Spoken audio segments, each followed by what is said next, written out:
នេះសកម្មភាពឃ្មុំពេលម៉ោង 7:06 ខ្ញុំនៅធ្វើការធម្មតាភាសាមានអ្នកអុកលុកឡើងពេកពេលព្រឹកម៉ោង 5:06 ទៅធ្វើការភាសាពេលថ្ងៃម៉ោងទុំហើយចូលជិត 2-10 ថ្ងៃទៅធ្វើការភាសាទៀតដល់ពេលម៉ោង 3 ម៉ោងអីវាផ្អើលមកឈូទៅឥឡូវពេលល្ងាចម៉ោង 7:06 ហើយម៉ោង 5 ជាងនៅធ្វើការឡើយបានមកសិតលំអងមានទឹកមានលំអងខ្លះហើយហ្នឹងទៅភាសាវាធ្វើការបានយូរពេលព្រឹកជាធម្មតាខ្ញុំធ្វើការពេលព្រឹកតែពេលព្រឹកធ្វើការដោយសារមានសត្រូវបងយាយវាគឺសត្វតាដេវហើរសើកាំងនៅលើអាកាសចាំចឹកស៊ីខ្មុំហ្នឹងមានន័យទៀតតាដេវសេកហឹងពេញអាកាសនៅពីលើហ្នឹងអញ្ចឹងខ្មុំមានហ៊ានចេញពីធុងនេះអើតកចេញទៅពីក្នុងមាត់រូនវាហ្នឹងអត់មានបានហើរអ៊ូអទេឥឡូវស្ងាត់តាដេវទីស្នាក់អាស្រ័យរកកន្លែងដេកអស់ហើយ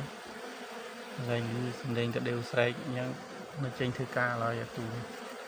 ផ្សេងនឹងស្ងាត់តែទូនៅធ្វើការ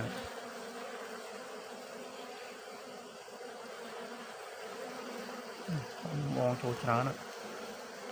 ហ្មងគេបងគោហ្មងគេហើយគេលំអងគោដោយសារគោទីច្រើនដែរតែលំអងគោពណ៌សចឹងលំអងគោយើងពណ៌ក្រហមដែរ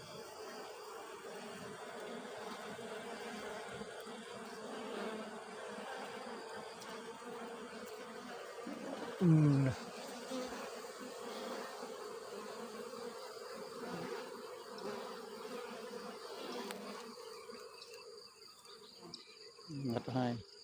ទូនឹងមួយនឹងធ្វើការមេឃក៏ស្រួលហើយមេឃងឹតឈឹងមេឃសពពកខ្មៅដេដាស់ហ្នឹង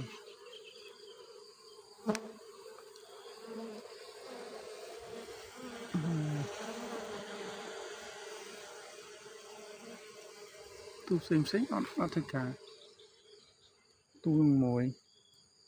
នឹងធ្វើការយ៉ាងគេទូផ្សេងដូចស្ងាត់ឈឹង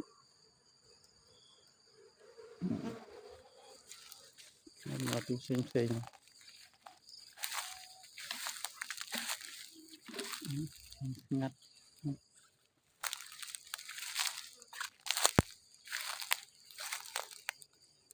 ាត់ឈឹងធ្វើការទូនឹងមួយ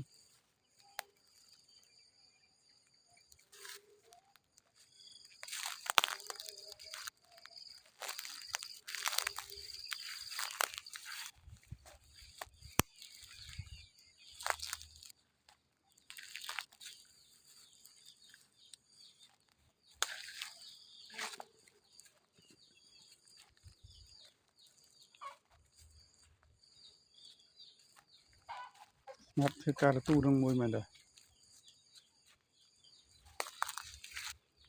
មកលំអងពេញជើងហ្នឹង